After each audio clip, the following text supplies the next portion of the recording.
Hey y'all. Louisville, Kentucky is home to the deadliest cryptid in all of Appalachia. But probably not in the way you would think. I'm Candace, and I'll be your guide.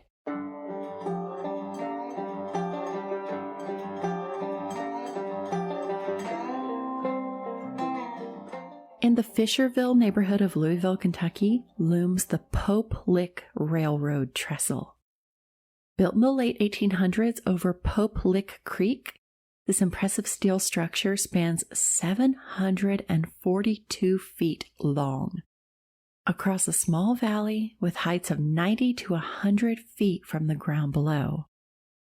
Under those tracks lie boards, irregularly spaced apart with gaps that make it possible to drop all the way down to the ground below if you were to make the foolish decision to try to cross the bridge. Since the steel has rusted over time, often people assume that the trestle is no longer in use, but that's not at all accurate. The bridge is still heavily trafficked by freight train and is a major rail artery into Louisville. Often as many as 20 to 25 trains run that route per day, the heavily forested area dampening the carry of the harsh train whistle. Underneath this iconic railroad bridge is said to be the home of the Pope Lick monster. This cryptid is said to be half man and half goat, or sheep, depending on who you ask. Some say it's a combination of all three creatures. This human-goat hybrid stands tall on two muscular goat-like legs with cloven hooves for feet. It has the misshapen body of a man and a goat-like face with white skin and wide-set eyes. He's covered in what is said to be greasy fur, with short horns protruding from its forehead. It emits a long, loud wail that is believed to be the mimicry of a train whistle. It is said that in earlier days when farms were in abundance in that area, occasionally farmers would find sheep ripped apart. Also in these unspecified earlier days, a group of Boy Scouts were camping on a hillside nearby the trestle, and during the night heard something shrieking and wailing, and then it started throwing stones at their tents, driving them from their camp in the middle of the night. As with most urban legends, the origin of these stories is really hard to narrow down, and there are a lot of ideas on where he may have come from. Overall, it seems the stories of the Pope Lick monster, or the Goat Man of Kentucky, as he is also known, began in approximately the 1950s to 1960s. This area at the time was a popular gathering spot, with young people going there to drink and party, and for young couples to get away from watchful eyes for a while, if you know what I mean. It's possible that it was one or a group of these teenagers who first spotted the creature. Theories abound on how a monstrosity like the Pope Lick monster could come to be. Some believe the creature is the son of a local farmer, born disfigured and so hideous he won't leave the farm until after dark in fear of being seen. Others think he's just a local hermit who lives in a shack nearby, coming out to scare the locals away from the area of the trestle. Another theory is that it isn't a monster at all, but an elderly chemist whose face became disfigured after a chemical explosion, causing him to become reclusive and hide from those around him. Then, of course, in typical urban legend fashion, the theories get a little more out there. Some say he's the Appalachian version of the Headless Horseman, patrolling the tracks and killing those who dare to trespass. Another belief is that the cryptid is a reincarnation of a farmer who sacrificed his goats to Satan in exchange for immortality.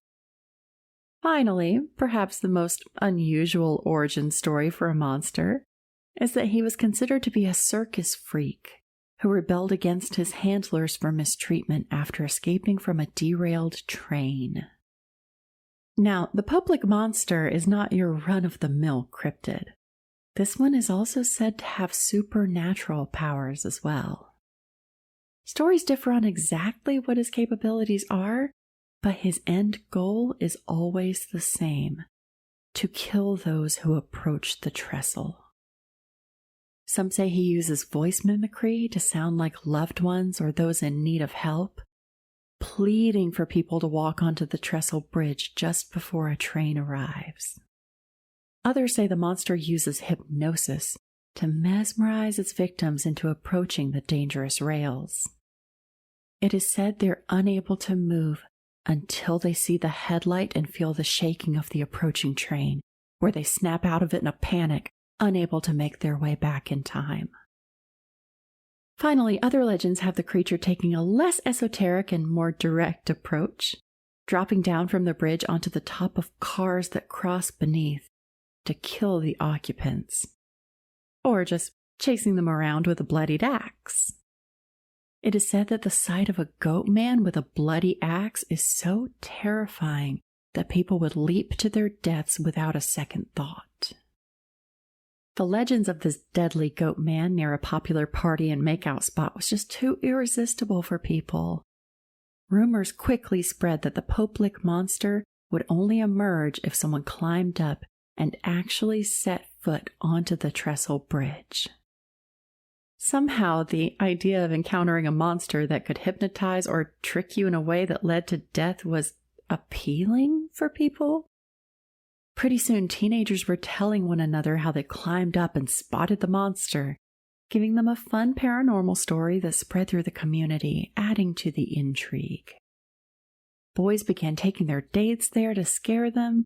Friends would dare one another to go onto the bridge, and it became both a senior high school tradition as well as a sign of bravery to go up onto the bridge.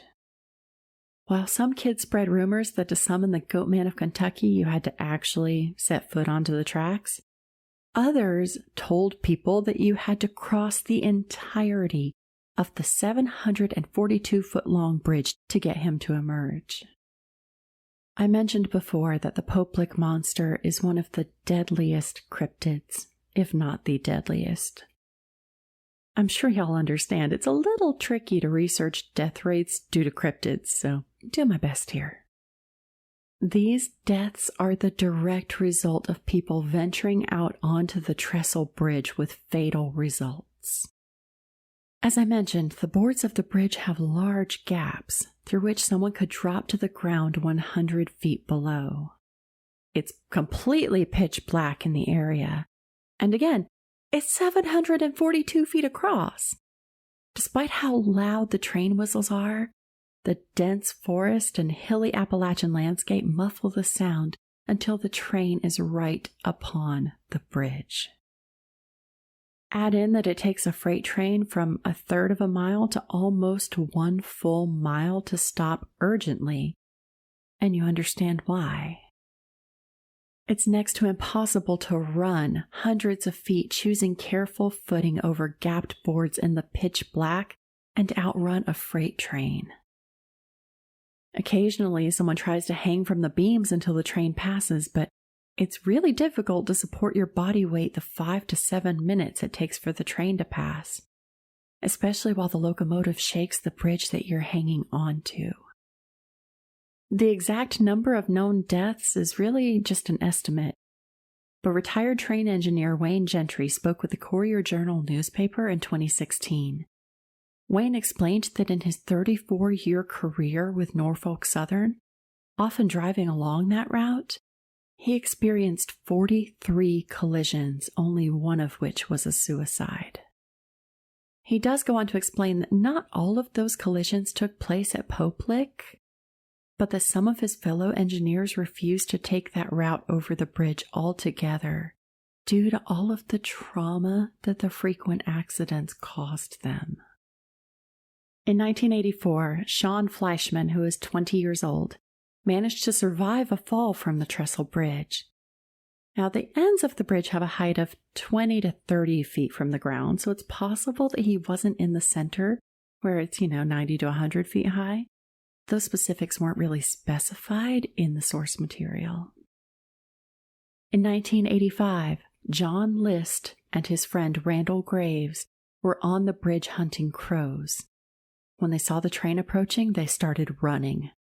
Randall fell and was able to grab onto a cross tie while the train passed.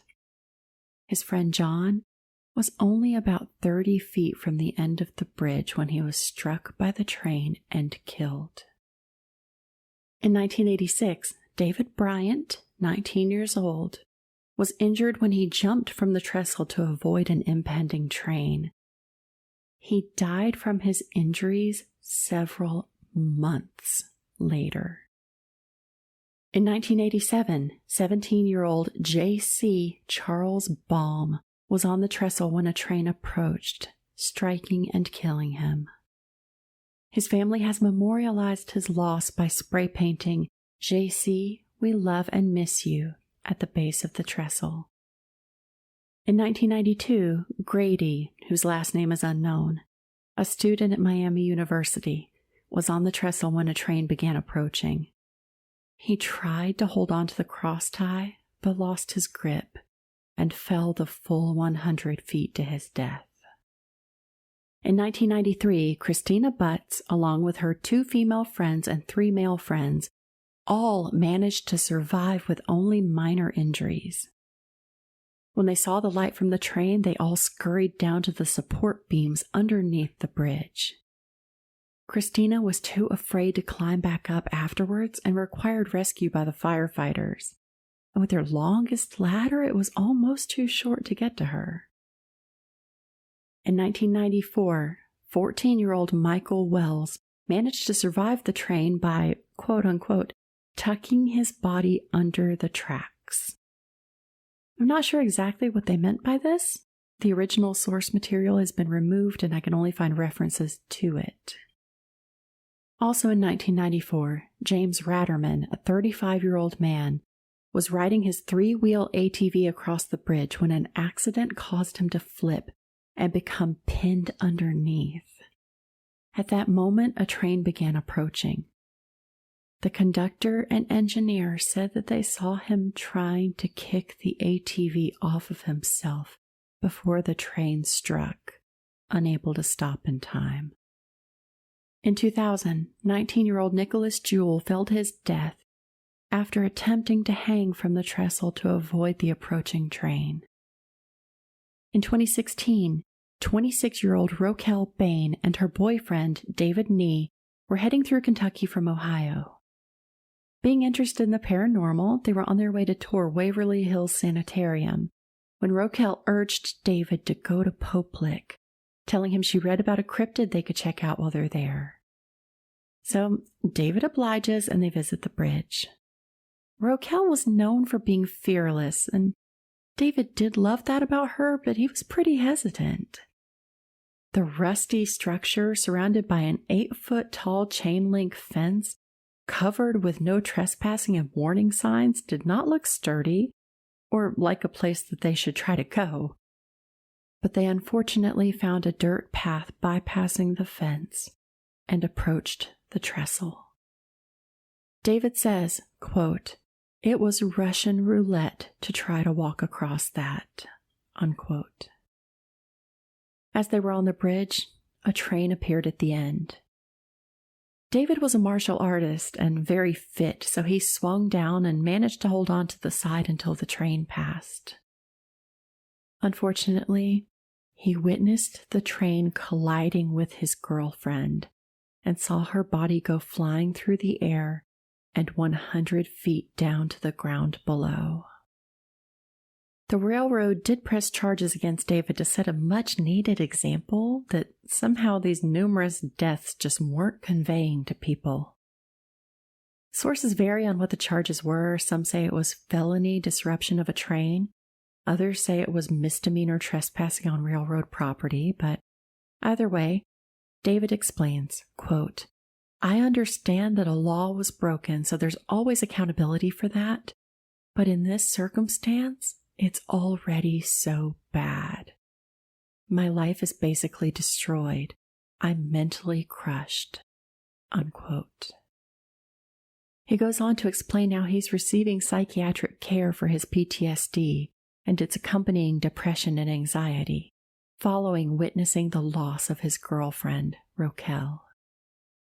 In 2019, 15-year-old Savannah Bright lost her life to the Poplik monster without a lot of answers for her family. Savannah went up there with friends, and she and another girl were struck by a train. The story of what happened varies depending on which friend you ask, but what matters is she was warned not to go there. Her father told her about a year prior about the story of the cryptid, how it's not true and she should never go up onto the bridge. She disobeyed his instructions and lost her life for it. The other girl who was hit by the train, who remains anonymous, was transferred to a local hospital. Now, at one point in time, there were walkway platforms that ran along either side of the bridge. They were removed by the railroad company for fear they would encourage people to go up to the bridge. However, the family of Savannah Bright, the most recent victim of the trestle, is strongly advocating for the walkway to be replaced, along with adding stiff penalties for people found trespassing to the area. They feel this would be a great way to save lives as well as discourage people from seeking the cryptid or exploring the bridge. Jeffersontown, which is a suburb of Louisville, their fire chief Sean Dresbeck says, quote, "What I want people to realize is it's a silly legend. It doesn't exist. The train is real. The train can kill you, and it will kill you if you stand in its way." Unquote. During my research attempting to find encounters with the Poplik monster itself, instead I only found lots of stories about people who ventured onto the trestle bridge and thankfully lived to tell the tale.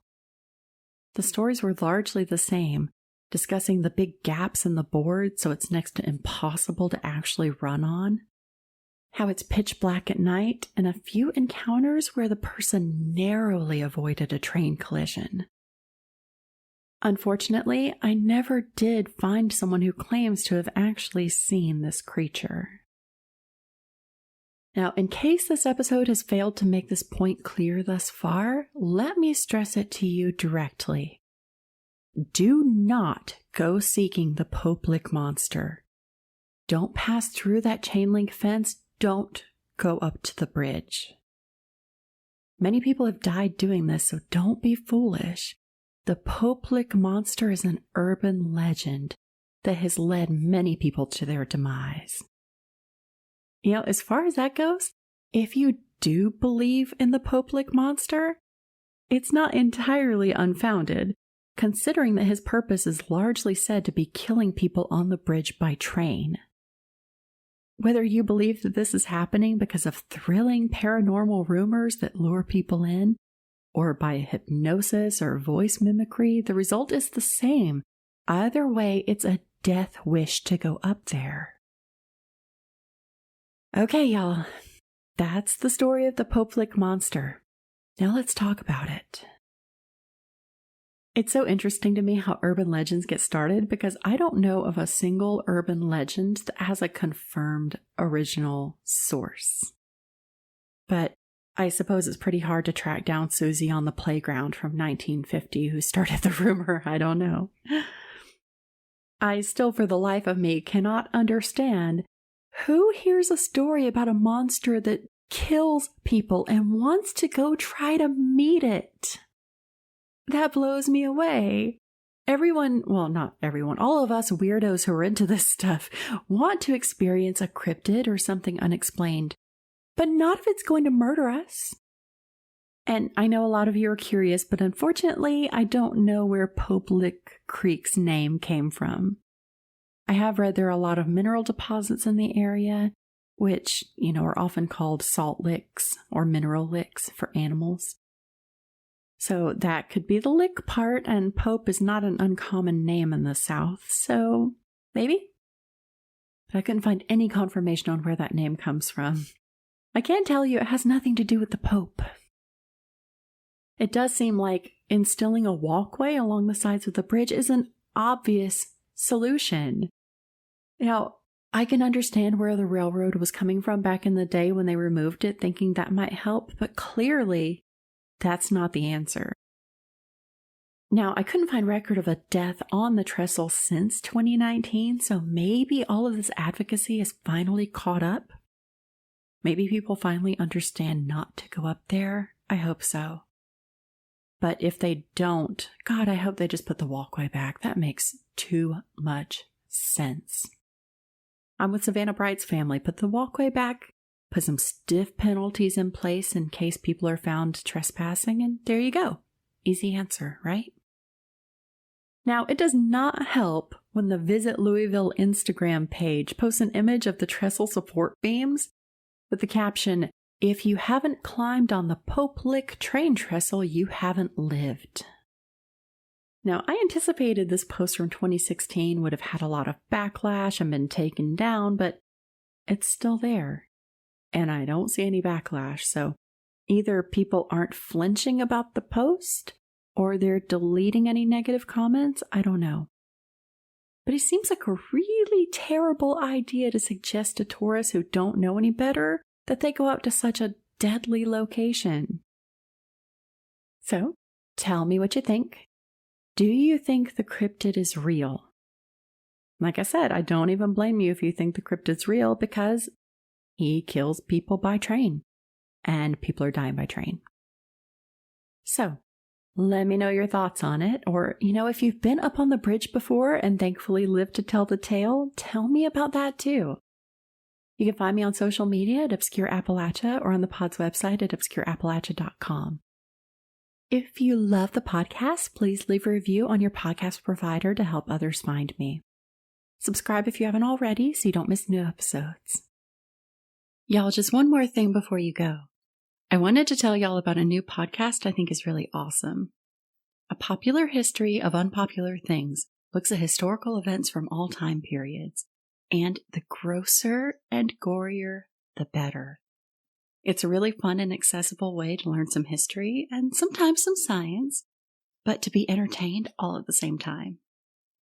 Kelly, the host, has done some fascinating and wonderfully disgusting episodes, like the Kentucky meat shower, and one of my favorite non-Appalachian topics, Dyatlov Pass. So check it out. Again, that's A Popular History of Unpopular Things wherever you listen to podcasts. Thanks, y'all. Until next time.